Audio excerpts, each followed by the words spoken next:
हाँ योगेश असे रोड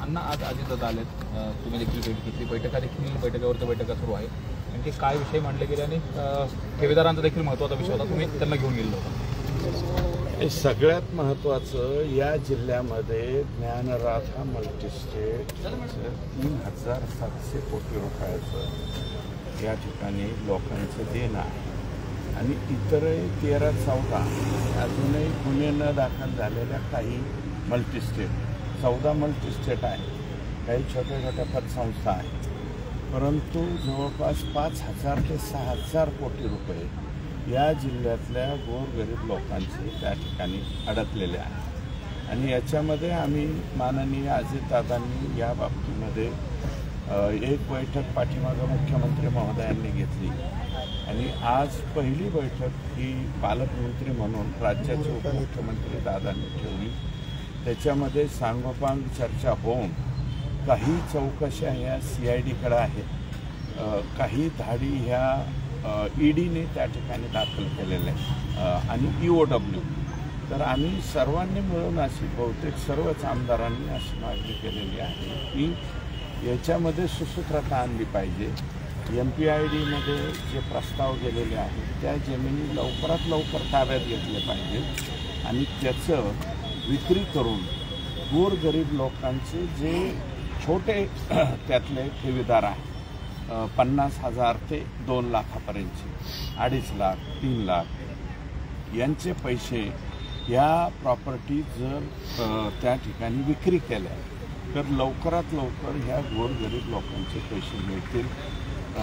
म्हणून या बाबतीमध्ये जे काही म्हणजे सरकारी वकील असतील, SDM असतील, इथल्या DDR असतील, त्या सर्वांनी एकत्रितरित्या लवकरात लवकर याच्यावरती ॲक्शन घ्याव्यात आणि ही प्रक्रिया जी आहे ती पूर्ण करावी, सामान्य ठेवीदारांना न्याय मिळावा अशा प्रकारची मागणी सर्व आमदारांनी या ठेवीदारांचे जे प्रश्न त्या ठिकाणी उपस्थित करतात, म्हणजे ज्ञानराधाचे ते आपले जे उबाळे असतील, त्याच्यानंतर अशोकराव हिंगे असतील, ते दुसरे बी काही कार्यकर्ते त्यांच्याबरोबर, मला वाटतं माजी अध्यक्षांचे PA तिपाले साहेब ते पण सर्वजण होते। सर्वांनी मागणी एकमुखी त्या ठिकाणी केलेली आणि सर्व आमदारांनी म्हणजे 4 आमदार इथे उपस्थित होते तेवढे। अजितदादा पालकमंत्री झाल्यापासून गुन्हेगारीचा जो आलेख आहे कमी होईल अशा पद्धतीने वाटलं होतं, म्हणजे एकंदरीत जर आकडेवारी बघितली तर तशा पद्धतीने पाहायला मिळत नाही। कुठेतरी क्राईमचा जो रेट आहे SP नवीन बदलले गेले, सगळं बदललं तरी पण तो क्राईम रेट त्याच्यात हे मी पहिल्यापासून म्हणलेलं आहे की SP जे आहे ते प्रामाणिक आहे, परंतु SPंना त्यांचे सबऑर्डिनेट्स जे आहेत ते त्या ठिकाणी गुमराह करतात किंवा चुकीची माहिती त्या ठिकाणी देत आहेत। त्याच्यामुळं या ठिकाणी अडचणी वाढत आहेत आणि जे काही मकोकामधले आरोपी आहे, मकोका लावण्याचं काम SPंनी जोरात केलं, परंतु जे आरोपी आहेत मकोकातले आरोपी जर आकाच्या केसच्या तारखेला जिल्हा सत्र न्यायालयात येऊन जात असतील, त्याच्यानंतर हा जो गोट्या गीते आहे जो आता महादेव मुंडेंच्या प्रकरणामध्ये बी संशयित आहे, बापू आंधळेच्या प्रकरणामध्ये तो संशयित आहे आणि त्याचे कारनामे मी सांगण्याची गरज नाही, मला वाटतं सगळ्याच टीव्यांनी त्या ठिकाणी घेतलेले अशा प्रकारचे आरोपी जे गोट्या गीतेसारखा आरोपी अटक व्हायला पाहिजे, कारण मकोकामध्ये तो हवा आहे। ठीक आहे, आता महादेव मुंडेंच्या प्रकरणामध्ये कुमावत साहेबांची नियुक्ती SITची नियुक्ती माननीय मुख्यमंत्र्यांनी अगदी तडकाफडकी केलेली, परंतु तो मकोका दाखल झालेला आरोपी आहे, मोक्का दाखल झालेला आरोपी आहे। मोक्यातला आरोपी जर नंदागौळच्या पुढे रेल्वे ट्रॅकवर म्हणजे तिथे बसून तो जर वक्तव्य करत असेल, मला वाटतं बीड जिल्हा पोलिसांच्या दृष्टीनं हे बिलकुल चांगलं नाही आहे आणि अजूनही परळीतली आणि अजूनही माझं मत असं आहे की आता होईल चौकशी होईल. महादेव मुंडेंच्या प्रकरणामध्ये सुद्धा मिटवामिटवी करण्याचं काम काही पोलिसांनी त्या ठिकाणी केलेलं आहे. त्यांची नावं निश्चितपणे ज्ञानेश्वरीताई नवीन कुमावत साहेबांना सांगतील आणि याच्यामध्ये सुद्धा हे प्रकरण अशा प्रकारचे हुंते होऊ शकतात का?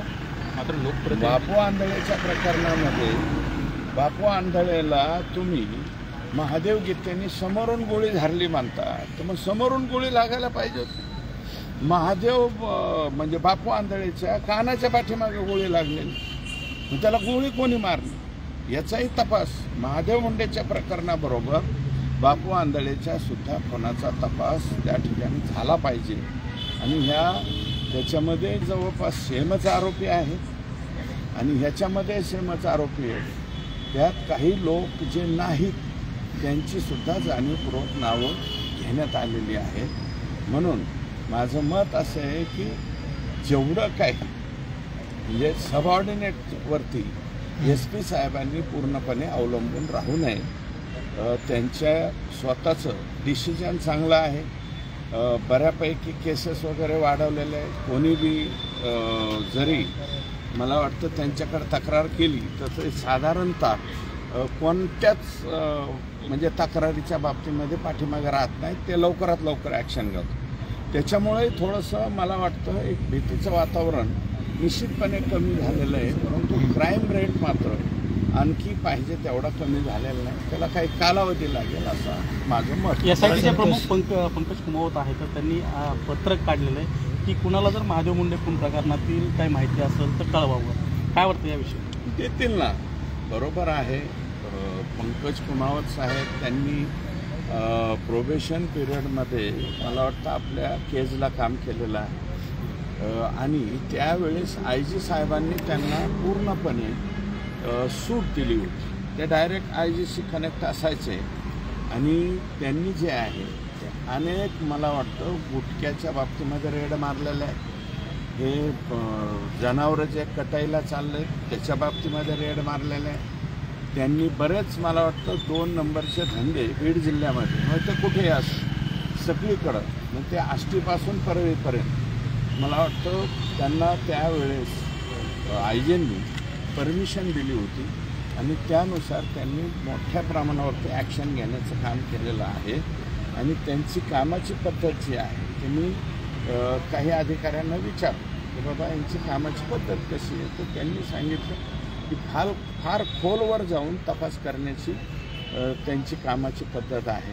म्हणजे त्यातलाच एक भाग म्हणून कुणाला काही माहिती असेल तर बाबा तुम्ही नका कोणाच्या डोळ्यावरती येऊ, त्याच्याऐवजी तुम्ही आम्हाला माहिती सांगा, अशा प्रकारचं आवाहन केलं आहे. त्यात काही वावगं नाही आहे.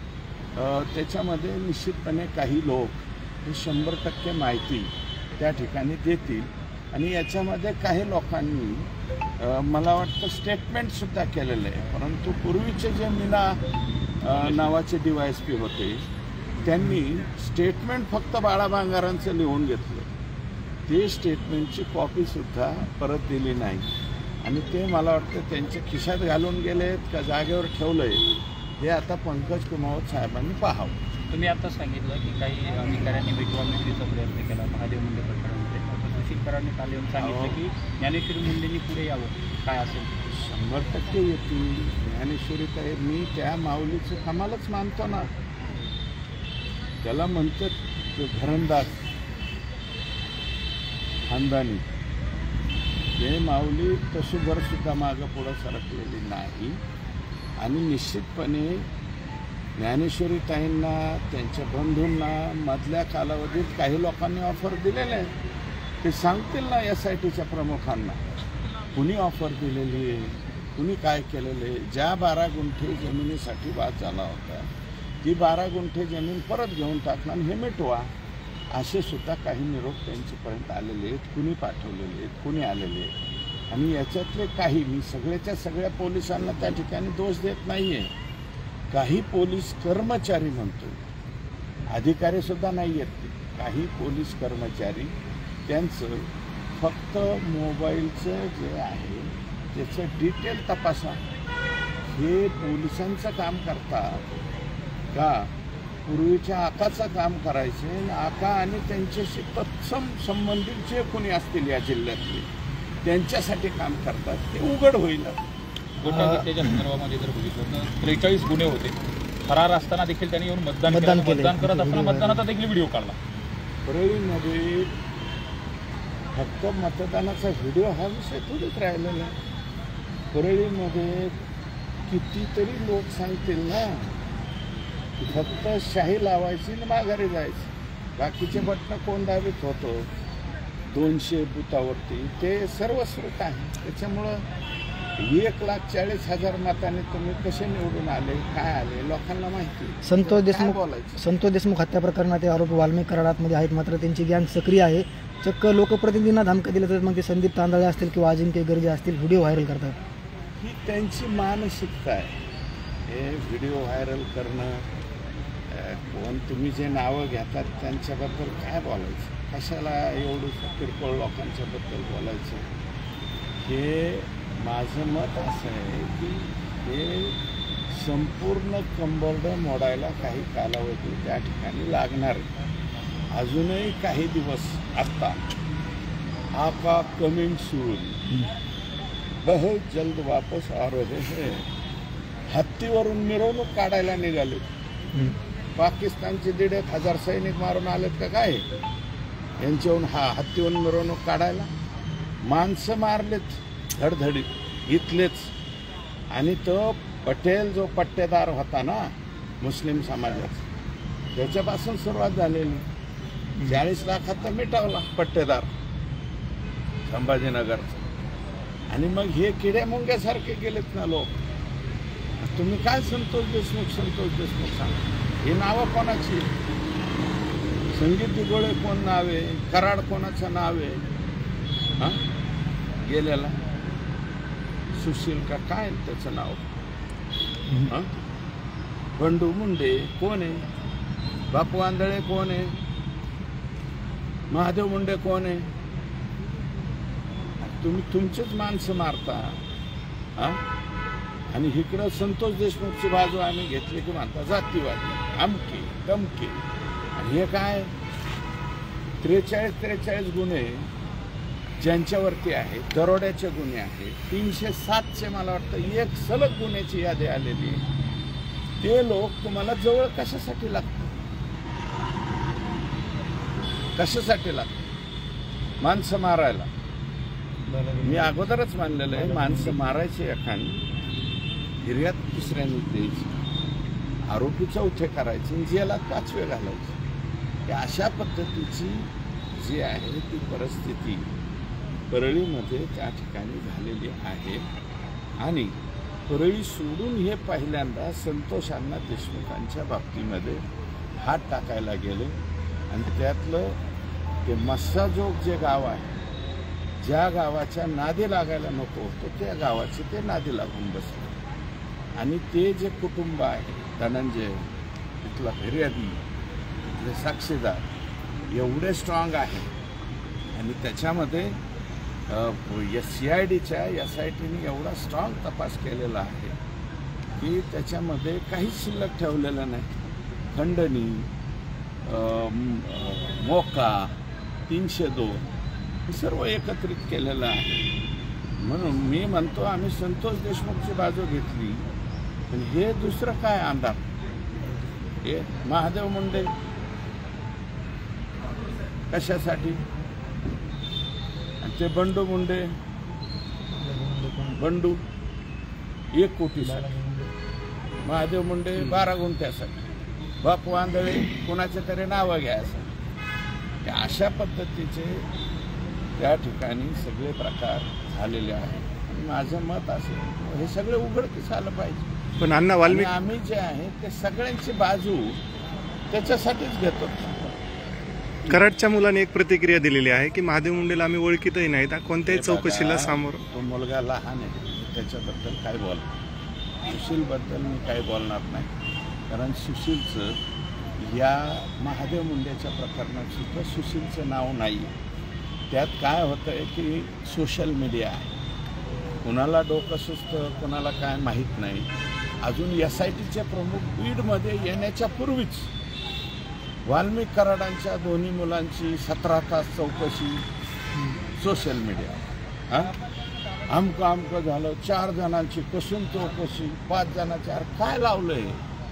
मर्डरचा गुन्हा आहे आणि मला वाटतं अजून कसून चौकशी वगैरे काहीच झालेली नाही, फक्त सोशल मीडियावरती फिरलं. त्याचं उत्तर मला वाटतं सुशीलने त्या ठिकाणी दिलेलं आहे.